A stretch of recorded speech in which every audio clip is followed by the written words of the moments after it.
नमस्कार। भारतीय इतिहास में कुछ आंदोलन ऐसे होते हैं जो देखने में तो स्थानीय लगते हैं, पर वो पूरे देश की कहानी बदल देते हैं। 1917 का चंपारण सत्याग्रह बिल्कुल ऐसा ही एक आंदोलन था।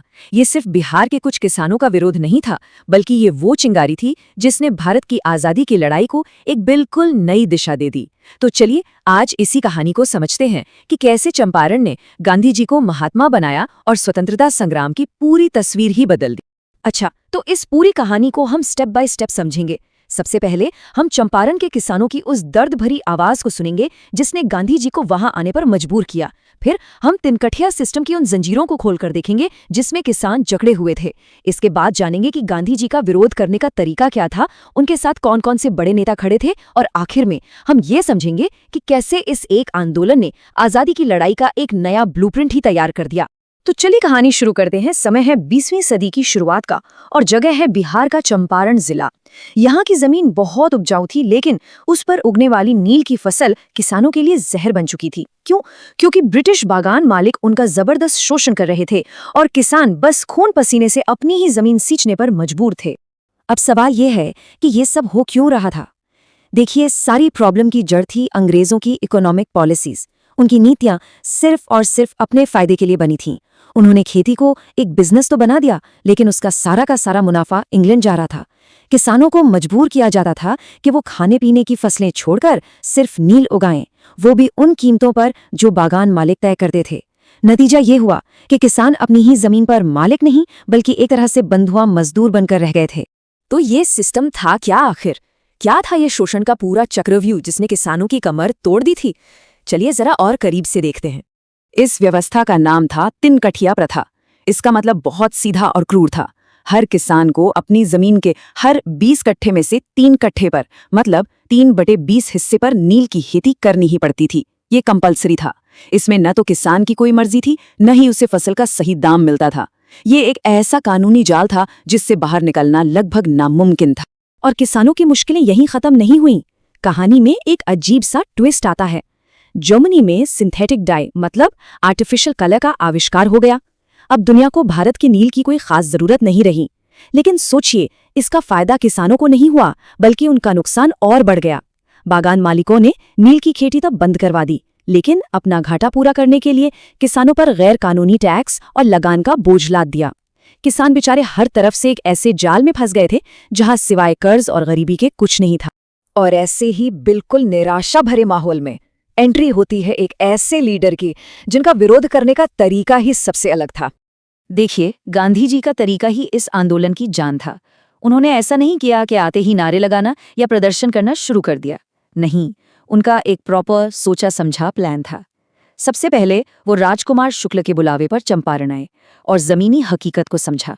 उन्होंने गांव-गांव घूमकर हजारों किसानों से बात की, उनके बयान रिकॉर्ड किए, सबूत इकट्ठे किए। और फिर जब ब्रिटिश सरकार ने उन्हें डराकर जिला छोड़ने का हुक्म दिया, तो उन्होंने बहुत शांति से लेकिन मजबूती से उस हुक्म को मानने से इनकार कर दिया। यह भारत में सविनय अवज्ञा यानी सिविल डिसोबीडियंस का पहला बड़ा और सफल प्रयोग था, जिसने ब्रिटिश सत्ता को सीधी चुनौती दी। गांधी जी का ये कहना कि मेरा कर्तव्य यहाँ के लोगों के प्रति है, ये सिर्फ कुछ शब्द नहीं थे। ये ब्रिटिश हुकूमत की नींव पर एक नैतिक हमला था। पहली बार किसी ने अंग्रेजों को उनकी सत्ता पर कानूनी नहीं बल्कि नैतिक आधार पर चुनौती दी थी। इस एक वाक्य ने पूरे विरोध को एक ऐसी ताकत दे दी जिसे हराना मुश्किल था।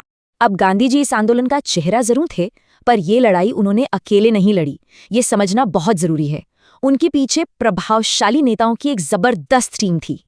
असल में चंपारण सत्याग्रह एक तरह से भविष्य के राष्ट्रीय नेताओं के लिए एक ट्रेनिंग ग्राउंड बन गया। गांधी जी के साथ डॉक्टर राजेंद्र प्रसाद, जेबी कृपलानी, अनुग्रह नारायण सिन्हा जैसे बिहार के बड़े बड़े बुद्धिजीवी और वकील आके खड़े हो गए। ये वही लोग थे जो आगे चलकर आजादी की लड़ाई के सबसे बड़े चेहरों में से एक बने। मतलब चंपारण ने सिर्फ किसानों को न्याय नहीं दिलाया, बल्कि देश को एक नई लीडरशिप भी दी। इस टीम में हर किसी का अपना एक खास रोल था।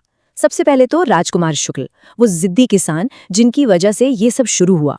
फिर खुद गांधी जी, जो आंदोलन के दिमाग और दिल दोनों थे, और उनका साथ दे रहे थे डॉक्टर राजेंद्र प्रसाद और जेबी कृपलानी जैसे पढ़े लिखे लोग, जिन्होंने अपनी कानूनी समझ और संगठन बनाने की कला से आंदोलन को जमीन पर बेहद मजबूत कर दिया। ये किसानों की हिम्मत और बुद्धिजीवियों की रणनीति का एक पावरफुल कॉम्बिनेशन था। तो सवाल ये है कि इन सब का नतीजा क्या निकला? क्या ये आंदोलन कामयाब हुआ? चलिए देखते हैं इसकी तात्कालिक जीतों और इसके गहरे लॉन्ग टर्म इम्पैक्ट्स दोनों पर एक नजर डालते हैं। आंदोलन की सबसे पहली और सबसे बड़ी जीत तो ये हुई कि तिनकठिया प्रथा, जो दशकों से किसानों का खून चूस रही थी, उसे हमेशा हमेशा के लिए खत्म कर दिया गया। सोचिए, चंपारण के किसानों के लिए ये एक नई सुबह की तरह था। गुलामी की वो सबसे बड़ी जंजीर आखिर टूट चुकी थी।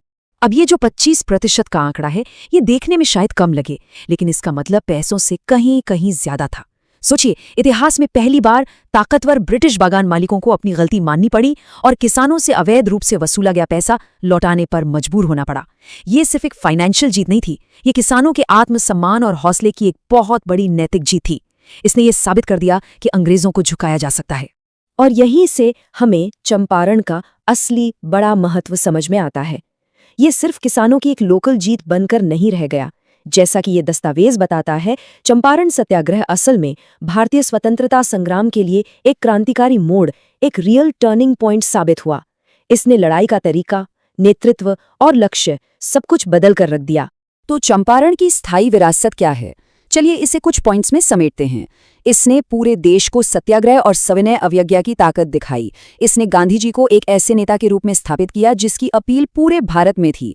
सबसे जरूरी बात, इसने देश के किसानों को पहली बार आज़ादी की लड़ाई से सीधे सीधे जोड़ा और भविष्य के सभी अहिंसक आंदोलनों के लिए एक सफल ब्लूप्रिंट तैयार कर दिया।